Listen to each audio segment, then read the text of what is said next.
అన్నా చెల్లెళ్ల వ్యవహారంలో అసలు ఏం జరగబోతోంది? జగన్పై షర్మిల డోస్ ఎందుకు పెంచేశారు? ఒక్కసారిగా పరిస్థితులు మారడానికి కారణాలు ఏంటి? ఒకప్పుడు అండగా నిలిచి ఇప్పుడు జైలుకు పంపించేందుకు తహతహలాడడం వెనుక అసలు వ్యూహం ఉందా? జగన్కు జైలుకు పంపడమే షర్మిల ప్రధాన లక్ష్యమా? బాబు పవన్ కన్నా షర్మిలనే జగన్ వైసీపీకి ప్రధాన శత్రువుగా మారారా? వైఎస్ఆర్ కుటుంబంలో ఆస్తి తగాదాలు ముదురుతున్నాయా?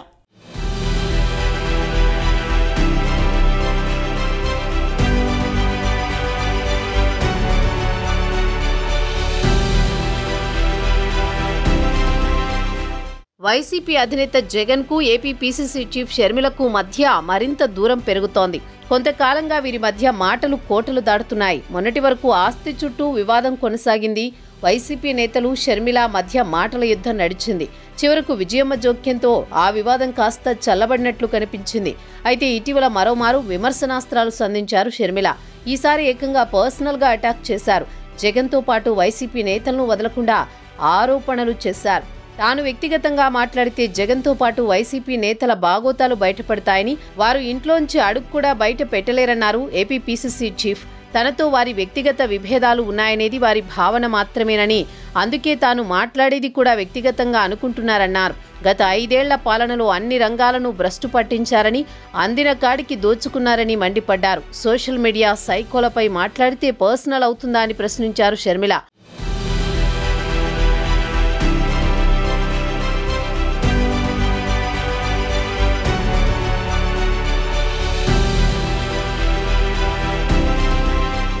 పనిలో పనిగా అదానీ వ్యవహారంపై ఘాటుగా స్పందించారు AP PCC chief Sharmila. SECI ఒప్పందాల విషయంలో తప్పు చేశారని, అందుకే భయపడుతున్నారన్నారు. గత ప్రభుత్వంలో పోస్టులను బలవంతంగా లాక్కున్నారని ఫైర్ అయ్యారు. వీటిపై విచారణ చేయాలన్నారు షర్మిల. బొత్స గారికైనా వైసీపీ వాళ్ళకైనా నేను పర్సనల్ కమెంట్స్ చేస్తున్నాను అని వాళ్ళు అంటున్నారు. పచ్చకామర్లు కమ్మినోనికి లోకమంతా పచ్చగానే కనిపిస్తుందట. వైసీపీ నాయకునికి,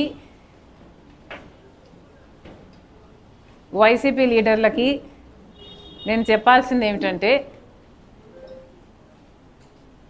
మీకు నాతో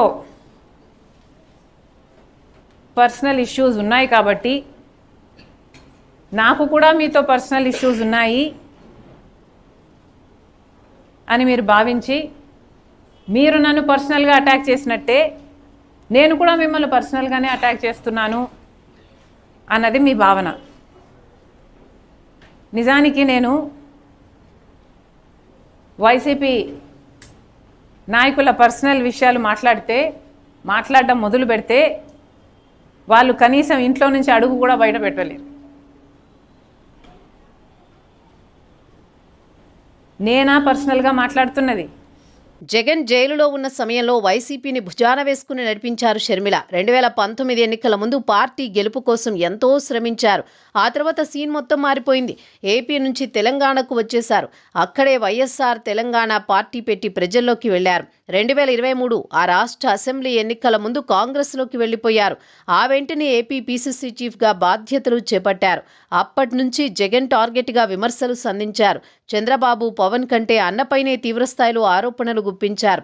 నాడు జగన్ అన్న అని పిలిచిన నోటితోనే జగన్ రెడ్డి అంటూ విమర్శలు ఎక్కుపెట్టారు. ఈ క్రమంలో 2024 ఎన్నికల్లో కూటమి అఖండ విజయం సాధిస్తే వైసీపీకి ఘోర పరాభవం మిగిలింది. పేరు ఎక్కడైనా ఉందా? జగన్మోహన్ రెడ్డి అన్న పేరు ఎక్కడైనా ఉందా? లేక ఎవరైనా మీకు ఫోన్ చేసి చెప్పారా జగన్మోహన్ రెడ్డి కింద డబ్బిచ్చాము అని? అతి తెలివిగా మాట్లాడారు.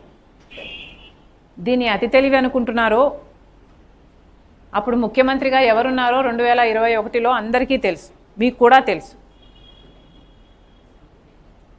మరి ఎవరున్నారో తెలియనట్టు ఆ పేపర్లలో చీఫ్ మినిస్టర్ ఆఫ్ ఆంధ్రప్రదేశ్ అని వాళ్ళు పేర్కొంటే ఇక జగన్మోహన్ రెడ్డి గారు కాక ఎవరవుతారు?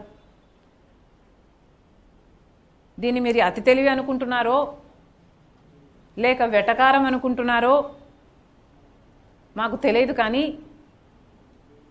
ఇది మాత్రం వెర్రితనంలాగా అనిపిస్తుంది.